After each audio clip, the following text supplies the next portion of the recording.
So for this section, the most common form of spoken English in Liberia is Liberian Pidgin English or Liberian Creole, which is spoken by about 20% of the population. And according to our Kirkpatrick book, the most widely spoken variety of English in Africa is Black South African English, which is or standard BSAE.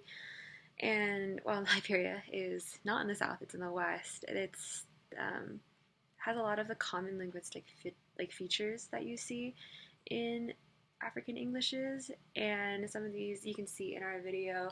I'll give a couple examples. For instance, a lot of vowels tend to be elongated, and length of differences in vowels are leveled and not used in distinguishing meanings, which means pretty much a lot of things are very monosyllabic and don't carry a lot of a beat or a diphthong that we have in, like, say, American English. And so another thing is the vowels that you hear in words like but, bird, and about become more open. In our video, there are at the very beginning about 25 seconds to 32 seconds. He starts off his monologue, and he starts with a phrase. If we look at the IP, it's very, very long.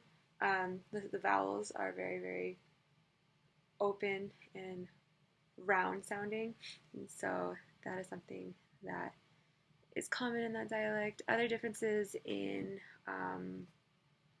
the dialect between, or the differences between Liberian English and the standard English is that the dialects from the different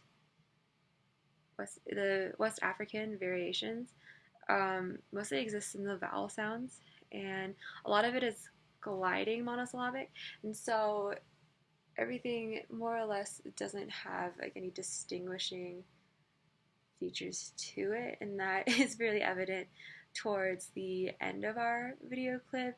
A lot of the sounds are very similar to the point where it was very difficult to decipher exactly what it was that the speaker was saying, just because when they would hit different key points in the words, it was hard to distinguish and pick up where those breaks were in what we would consider standard English.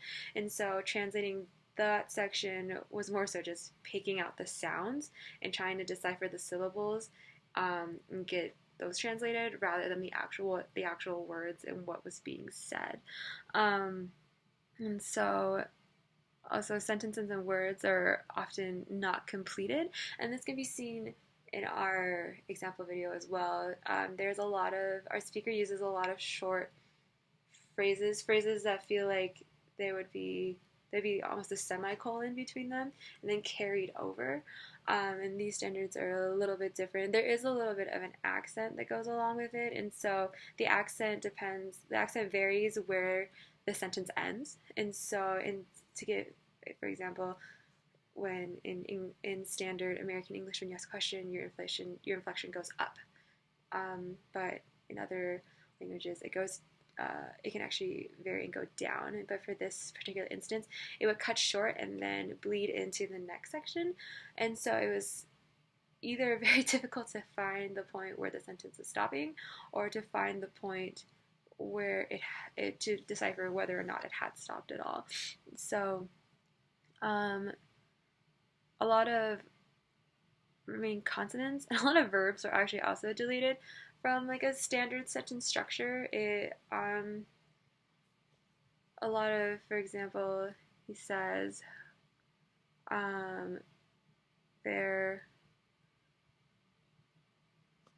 when the war used to be fighting, bumping everyone, we used to be running around. This would work. The way that it's in tone and the way that it's inflected would break it up into two sentences, but it's not how standard English would approach it. But those variants and those cutting outs of verbs and those shortened phrases and that concise and almost crisp to the point of the variation is what really defines and variates Liberian English from the standard English.